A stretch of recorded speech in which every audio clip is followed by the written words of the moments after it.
Shalom. Shalom. Shalom. Ada sukacita hari ini? Amin. Sekali lagi kita berikan kemuliaan buat Tuhan kita. Ya. Di sini kita akan belajar bagaimana hidup kita di dalam Kristus itu harus seperti apa yang kita aplikasikan dalam kehidupan kita sehari-hari. Karena hidup dalam Kristus itu bukan hanya sekedar saja. Artinya bukan hanya kita datang ke gereja, selesai ibadah, selesai. Kita mengikut Kristus. Bukan hanya seperti saja. Namun di dalam keseharian kita, di dalam kehidupan kita, dari pagi sampai nanti kita beristirahat dan bangun lagi, istirahat lagi, kehidupan kita itu harus selalu yang namanya mengikut Kristus. Karena Alkitab mengatakan bahwa kerjakanlah segala sesuatu seperti untuk Tuhan, bukan untuk manusia. Jadi di dalam segala aktivitas kita yang kita kerjakan, kita harus mengutamakan Tuhan. Sehingga di dalam setiap kehidupan kita, nama Tuhan dimuliakan. Amin. Ya, di sini kita akan belajar tentang kasih di dalam Kristus. Semua pasti sudah tahu tentang kasih di dalam Kristus, bahwa hidup kita itu bukan hanya mengasihi orang yang sefrekuensi dengan kita. Namun lebih penting adalah, bukan lebih penting, tapi sama-sama penting, namun bagaimana di dalam kehidupan kita Kristus itu terlihat di luar sana. Karena di sini kan kita sudah tahu, kita sudah mengenal Kristus. Sedangkan kasih itu harus kita aplikasikan di luar sana supaya orang-orang di luar sana itu tahu tentang Kristus melalui cara hidup kita. Amin. Ya, sama-sama kita akan membuka Alkitab kita di dalam Roma pasal yang ke-12 ayat 19 sampai dengan 21.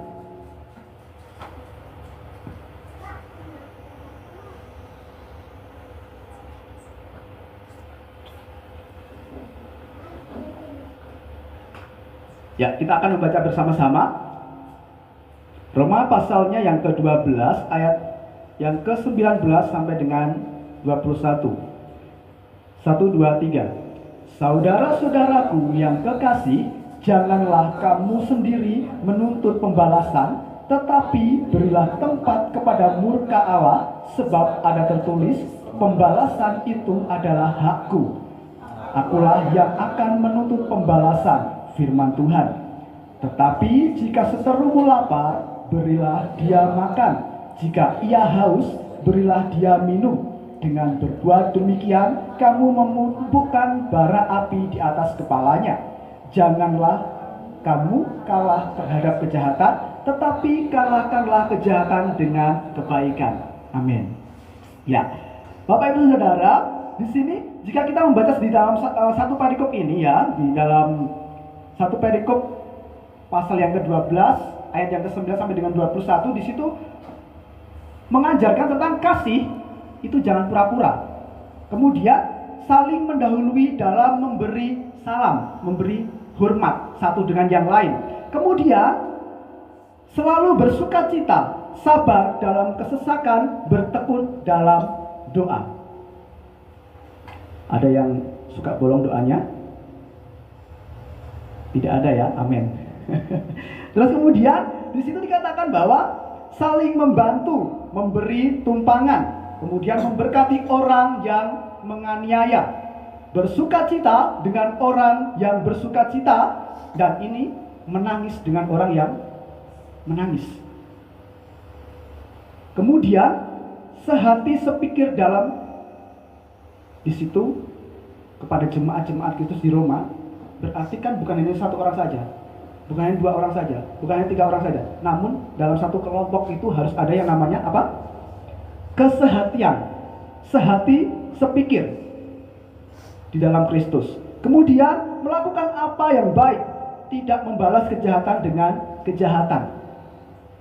Nah, Bapak Ibu Saudara, di dalam ayat yang ke-19 itu dikatakan bahwa saudara-saudara yang kekasih, janganlah kamu sendiri menuntut pembalasan. tetapi berilah tempat kepada murka Allah.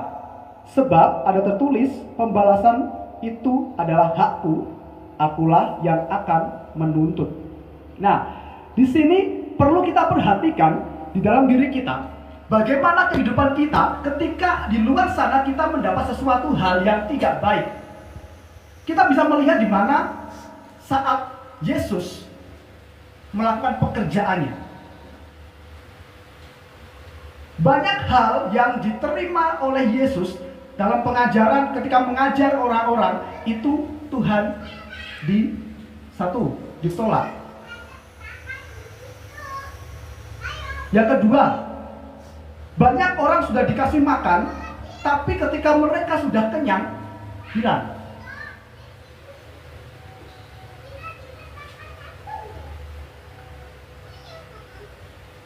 Kemudian apa? Ketika di titik yang terakhir,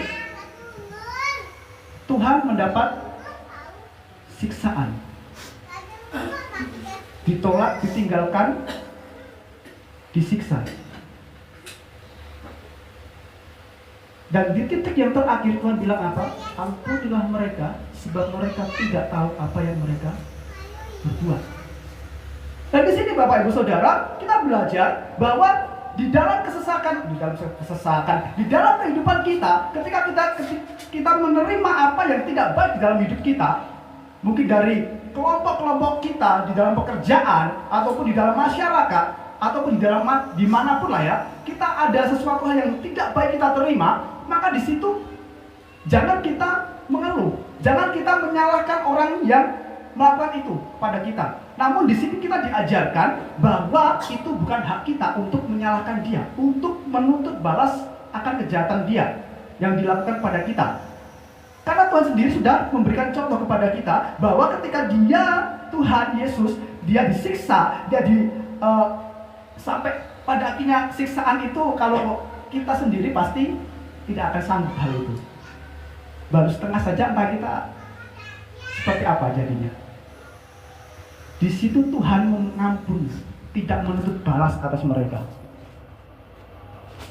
Nah di sini, kalau kita masih menuntut balas kepada orang yang melakukan kesalahan kepada kita,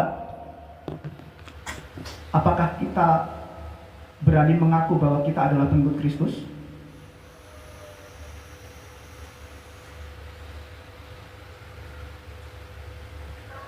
Mari sama-sama kita berpikir dalam diri kita masing-masing. Apakah kita berani untuk mengatakan bahwa aku pengikut Kristus, sedangkan diri kita tidak bisa mengerjakan satu ini? Tapi di sini saya percaya bahwa saudara-saudara semuanya dapat mengaplikasikan firman Tuhan ini, amin. Jadi biarlah di dalam kehidupan kita ini orang-orang di luar sana melihat. Kan kalau kita melihat di sosial media, banyak sekali orang-orang Kristen itu disingkirkan, apalagi seperti itulah ya. Namun di sini, sekalipun banyak hal kekerasan atau apapun itu, bahkan kita dihina atau diapakan itu belum apa-apa jika kita melihat Kristus. Karena teladan utama kita adalah Kristus. Dan dari hal tersebut, jika kita ini kecewa karena mendapat hal yang seperti itu, kita adalah salah satu dari orang yang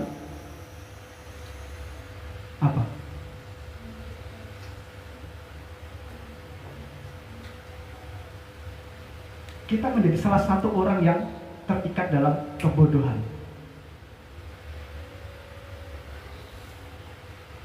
Alkitab mengatakan, pikirkanlah apa yang di atas, bukan yang di bumi. Kalau kita memikirkan apa yang di atas, berarti segala sesuatu yang kita kerjakan adalah sesuai dengan firman, bukan pikiran kita. Kalau kita berpatokan dengan pikiran kita, pasti yang ada akan jahat. Karena pikiran itu pasti fokusnya ke arah dunia. kalau kita mengikuti pikiran-pikiran dunia kita. Bapak Ibu Saudara, coba sama-sama kita akan membuka di dalam Ulangan pasal yang ke-32 ayat yang ke-35. Di sini saya akan bacakan bahwa hak pula dendam dan pembalasan pada waktu kaki mereka goyang, sebab dari bencana bagi mereka telah dekat, akan segera datang apa yang disediakan bagi mereka. Nah, di sini tentang penghakiman itu bukan hak kita, ya, tanda kutip di situ. Penghakiman bukan hak kita. Dan jika minggu-minggu yang lalu kita sudah mendengar bahwa kalaupun ada orang yang melakukan perbuatan yang tidak baik dengan kita difitnah atau diapakan, kita nggak perlu mencari yang namanya pembenaran. Minggu-minggu kemarin kita sudah diajarkan yang seperti itu. Semakin kita mencari pembenaran akan diri kita, maka di situ akan kelihatan bagaimana kebodohan kita. Jika kita benar, cukup diam saja, tidak perlu repot-repot. Kalau kita benar, Tuhan yang akan membenarkan kita.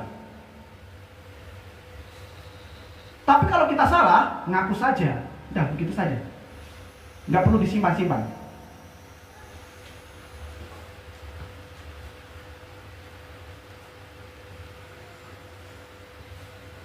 Jadi Bapak Ibu Saudara, yuk sama-sama di sini kita belajar bagaimana untuk berpegang dengan firman. Jangan berpatokan pada diri sendiri. Diri sendiri, kalau kita hanya berpatokan dengan diri kita,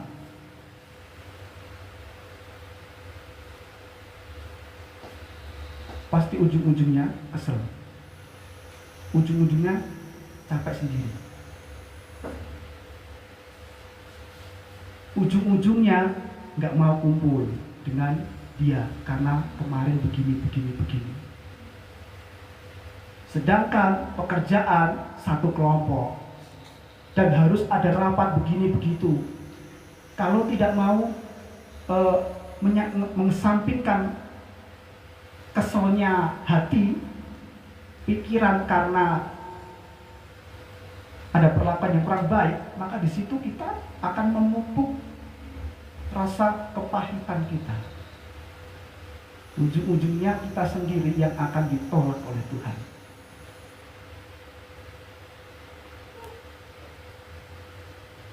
Sama-sama kita belajar. Dalam keseharian kita, biarlah Tuhan yang di depan kita. Dan biarlah Roh Kudus yang selalu mengingatkan kita. Mengingatkan kita. Ketika kita mau berbuat kesalahan, itu pasti Roh Kudus akan ingatkan. Kalau kita memiliki pedoman bahwa firman adalah dasar hidupku.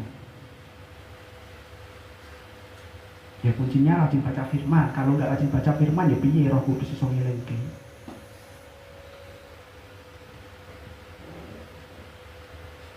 Kan begitu ya. Jadi kalau nggak suka baca firman, ya jangan ngarep Roh Kudus ngelingke gitu loh. Karena Roh Kudus itu akan mengingatkan dari apa yang kita konsumsi. Kan tidak mungkin Roh Kudus itu menyuruh kita untuk mencuri. Ya nggak bakal. Roh Kudus masa menyuruh kita untuk mencuri. Yang ada Roh Kudus mengajarkan pada kita, mengingatkan, ampunin dia, ampunin dok, ampunin nak. Seperti itu. Jadi, Bapak Ibu Saudara, sama-sama kita memiliki hati seperti hati Bapa. Tuhan mengasihi kita, maka kita juga harus mengasihi orang di sekeliling kita, bahkan orang yang bersalah kepada kita. Di dalam kita akan membaca, kalau kita melihat di ayat yang ke-17, di situ saya akan bacakan di masih pasal yang sama, tapi di ayat yang ke-17 saya akan bacakan.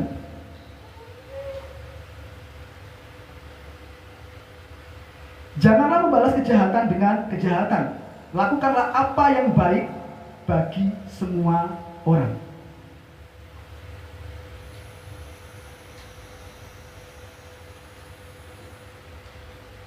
Lakukanlah yang baik bagi semua orang. Seperti halnya Yesus, ya, seringkali ditolak, namun dia tetap memberkati. Seringkali Yesus ditinggalkan, pada akhirnya Yesus tetap memberkati.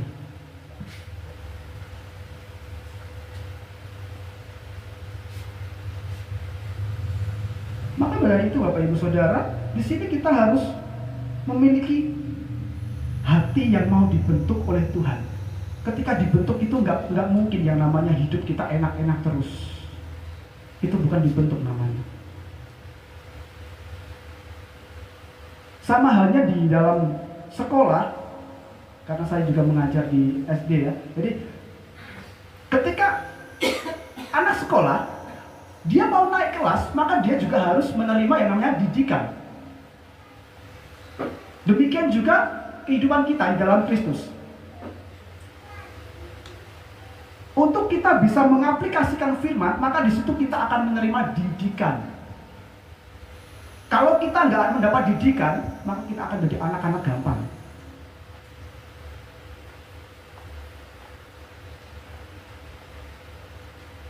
Kita nggak akan dapat mengerti, memahami makna hidup di dalam Kristus.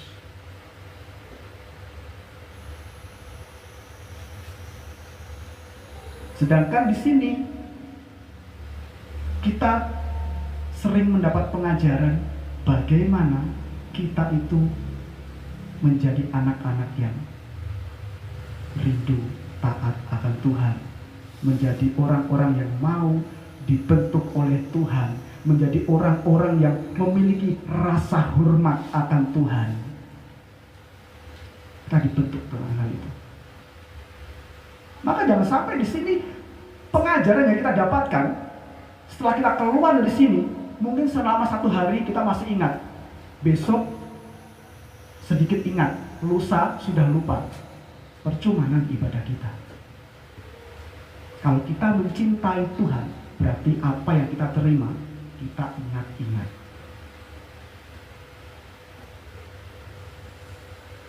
Amin. Supaya hidup kita ini berguna, itu dasarnya harus firman yang kita ingat-ingat dan itu merema dalam hidup kita.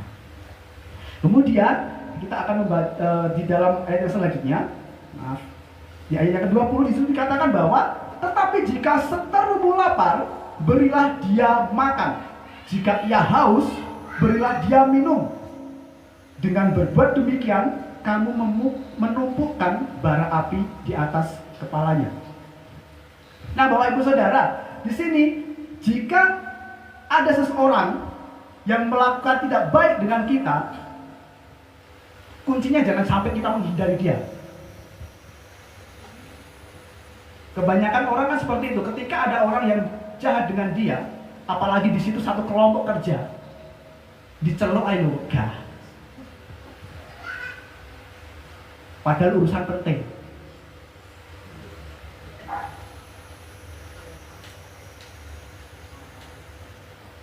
Harus ada tanda tangan yang di stempel dan apa dan sebagainya.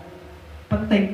Tapi karena yang panggil ini orang yang pernah menyakiti, akhirnya lapor. Gak. Siapa yang rugi? Diri sendiri. Padahal itu berkas yang penting, misalkan seperti itu. Nah makanya di sini ketika seteru kita lapar, berilah dia makan. Di situ dijelaskan jika ia haus, berilah dia minum.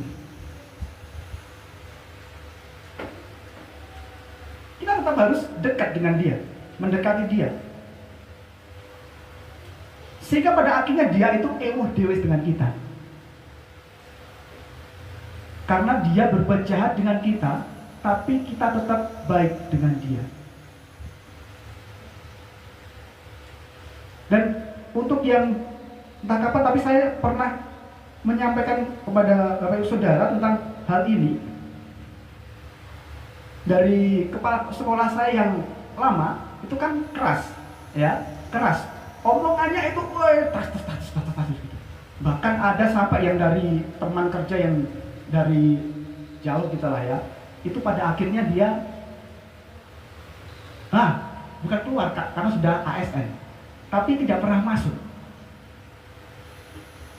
Saya yang seharusnya mengajar PAK saja menjadi wali kelas karena teman kerja ini tidak bisa menerima omongan yang tas gitu. Dan pada akhirnya di situ pun saya juga mendapat hal yang sama beberapa kali. Bahkan ketika ada sesuatu yang saya lakukan kok kelihatannya kok dilihatnya kok ada yang menceng begitu, diselidiki. Tapi pada ujung-ujungnya apa yang tak lakukan kan tetap pasti yang harus yang baik-baik lah. Karena di situ saya juga menjadi teladan untuk anak-anak sekolah. Tidak mungkin saya mengajari anak-anak untuk maling. Jadi di situ saya diselidiki, mengajak ketika saya melatih anak untuk vokal, itu dikira saya meninggalkan anak ini yang saya latih untuk saya makan sendiri begitu, diselidiki. Dan lain-lain lagi itu masih ada. Dikira saya pergi sendiri, tidak membantu teman yang sedang kerja begitu. Padahal di situ saya juga membantu teman saya untuk print dan lain sebagainya begitu. Diselidiki. Nah, di sini ketika suatu hari di situ untuk kepala sekolah saya itu ngomong yang ketus sekali pada saya pas rapat begitu. Cuma saya hanya diam saja. Yang saya pikirkan adalah kalau saya benar, Tuhan akan membela saya. Dan pada ujungnya beliau melihat sendiri dari orang lain yang menceritakan, bukan saya yang mencari pembenaran. Nggak penting buat kita untuk mencari pembenaran. Kalau kita benar, ya pasti benar. Tuhan sendiri akan membenarkan. Tapi kalau kita salah, seperti tadi yang saya katakan, kalau kita salah, mengaku saja, gitu. Nggak usah cari pembenaran. Capek nanti. Kalau benar, pasti akan Tuhan benarkan. Akan Tuhan bela. Amin. Jadi, kuncinya, jika Tuhan di pihak kita, siapakah lawan kita? Yeah. Sekalipun ada seketika di situ kita sampai direndahkan, istilahnya sampai mau dihancurkan, kalau kita berpegang bahwa Tuhan di pihakku, siapa lawanku? Diimani. Tuhan sendiri akan mengangkat kita, amin. Tuhan sendiri akan berperkara di dalam hidup kita, membawa kita naik dan naik, tidak akan pernah turun. Bapak Ibu Saudara,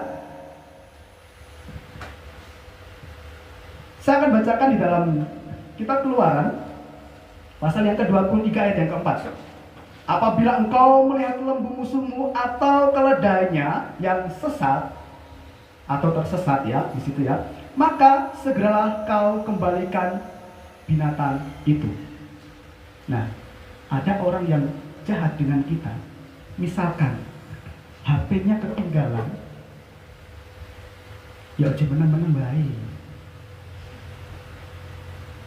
Kan kita tahu, masakan kita diam saja. Padahal kita tahu bahwa HP-nya ini penting. Kita satu tempat kerja, berarti pasti kan penting, karena segala sesuatu sekarang itu memerlukan HP, sosial media. Sekolah pun sekarang pakai HP. Guru-gurunya maksudnya, bukan murid-muridnya. Jadi di sini kalau kita melihat teman kita kesulitan, sekalipun awalnya dia itu tidak baik dengan kita, dia sedang kesulitan, kita bantu saja. Di sini dikatakan kita menumpuk bara di atas kepalanya. Ujung-ujungnya nanti dia yang akan minta maaf sama kita. Karena apa? Dewi. Aku dijahati, iki dijahati kok. Bisa apik terus yo karo aku ya. Malah aku penak dhewe aku. Tuhan yang membela kita.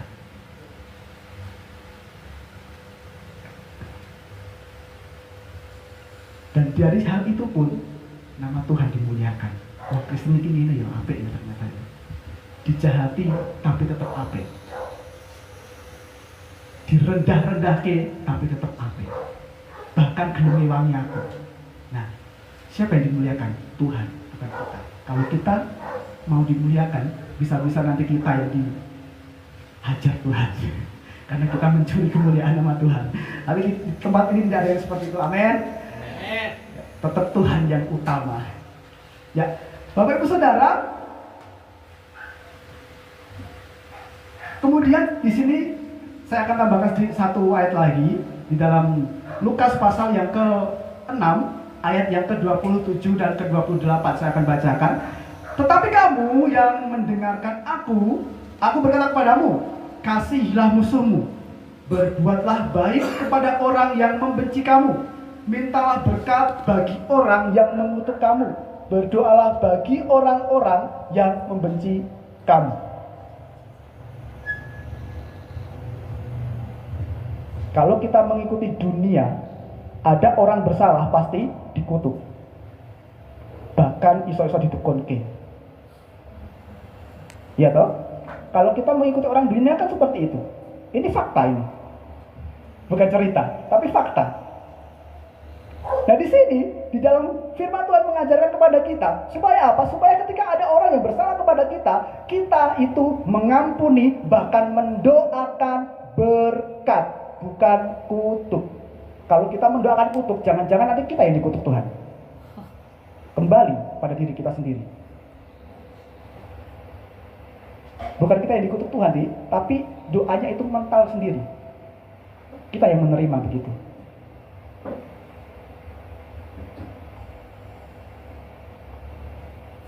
Seperti apapun kondisi kita, tetaplah kerjakan keselamatan dengan takut dan gentar di hadapan Tuhan. Amin. Kita dipilih untuk menjadi berkat bagi orang-orang yang belum mengenal Tuhan. Supaya apa? Supaya orang di luar sana mereka tahu ada Tuhan di dalam kita dan Tuhan itu kasih. Tuhan Yesus itu benar-benar ada.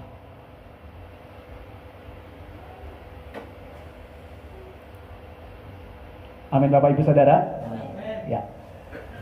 Mari semangat dan terus semangat di dalam kehidupan kita. Jangan sampai kita menjadi lesu dengan perkara-perkara yang kita kerjakan untuk Tuhan. Mungkin ada kita lelah, tapi jangan sampai kita berhenti. Ada saatnya kita istirahat, tapi jangan berkepanjangan. 5 menit lah ya istirahat ya.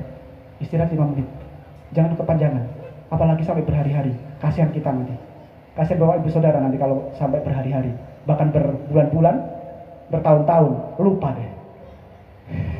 Kasihan nanti. Kita sudah dipilih Tuhan. Maka kita harus berbuah. Dan buah kita itu tetap di hadapan Tuhan. Sehingga nama Tuhan akan selalu diagungkan, akan selalu ditinggikan melalui kita. Nama Tuhan akan dimuliakan melalui kita. Nama Tuhan akan disorakkan oleh orang-orang di sekeliling kita. Amin. Dan biarlah melalui hidup kita ini banyak orang-orang yang akan mau menerima bahwa Tuhan Yesus adalah Allah yang Esa. Amin. Tuhan Yesus adalah Allah yang mau mengerjakan bagiannya untuk keselamatan kita. Janji Tuhan adalah ya dan amin. Amin. Maka mari sama-sama kita dipilih untuk menjadi alat Tuhan. Di mana kita bersaksi. Di tempat kerja kita bisa bersaksi tentang Kristus. Amin. Nah, kemudian sebelum kita selesai, hanya sebentar saja ya. Biasanya kalau hambanya yang membagikan firman ini sampai 1 jam lebih. Ya, kita akan membaca untuk ayat yang terakhir, ayat yang ke-21.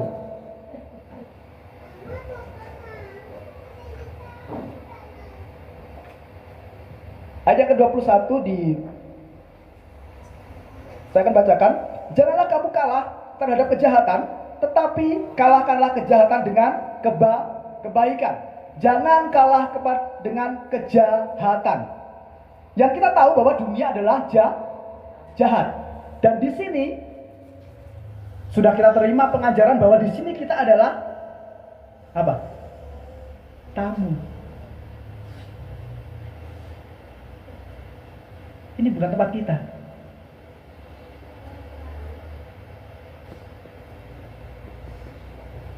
Ya. Dunia jahat. Maka jangan sampai kita itu terkontaminasi dengan apa yang ada di dunia ini. Jika dunia mengajarkan untuk berbalas dendam, kita tetap di dalam kasih. Ya. Jika dunia mengajarkan untuk membenci orang yang melakukan kesalahan, kita diajarkan untuk tetap mengasihi. Ya. Jika dunia mengajarkan untuk tidak memberi kepada orang yang telah melakukan kejahatan, melakukan salah pada diri kita, firman Tuhan mengajarkan untuk kita tetap memberi orang yang bersalah kepada kita. Jadi sekali-kali jangan sampai kita ini ngikut dengan dunia ini. Sekali kita mengikuti dunia ini, maka kita akan lost. Kok enak ya? Besok enak aja lah. Akhirnya lupa dengan firman.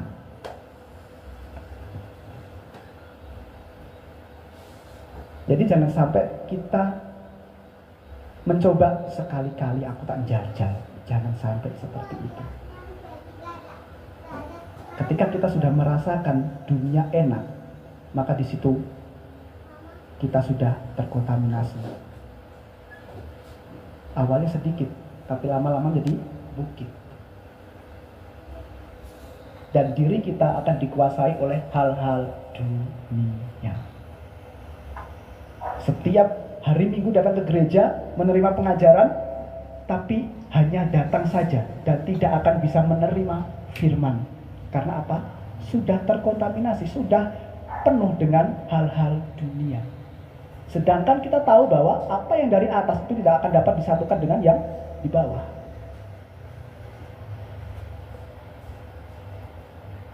Jadi seperti ini Bapak Ibu Saudara ya. Yuk sama-sama kita mengerjakan kasih Allah kepada dunia ini. Menunjukkan maksudnya bahwa Allah itu kasih. Sehingga apa? Orang-orang akan mengenal Kristus. Amin. Sekalipun kita direndahkan, namun Tuhan kita itu Dia ada di atas. Tuhan kita adalah Allah yang mahal. Gak apa-apa kita direndahkan. Yang penting bukan Tuhan kita yang merendahkan kita karena kebodohan kita. Amin. Ya. Dan untuk penutup, di sini saya akan membacakan untuk firman Tuhan dalam Lukas pasalnya yang ke-6 ayat yang ke-36. Saya akan bacakan. Hendaklah kamu murah hati, sama seperti Bapamu adalah murah hati. Berbelas kasihan. Murah hati kan berbelas kasihan toh? Berbelas kasihan kepada semua orang. Ajaran Kristus adalah kasih. Maka di sini kita sebagai anak-anak yang dipilih oleh Tuhan, kita juga harus mengerjakan kasih kepada dunia ini. Amen. Biar Tuhan dimuliakan, bukan kita, tapi Tuhan. Amin. Ya, demikian firman Tuhan untuk yang kita terima pada hari ini. Biarlah semua firman yang kita terima hari ini semua ini berguna bukan berguna, tapi memang firman Tuhan itu berguna untuk hidup kita, untuk membawa diri kita ini semakin hari semakin mengalami pengenalan akan Tuhan, dan semakin hari kita mau diproses lagi dan lagi. Kita tidak kecewa dengan proses Tuhan, namun ketika kita diproses kita tetap mau menerima proses itu dengan senang hati. Amin. Ya, sama-sama kita berdoa ya.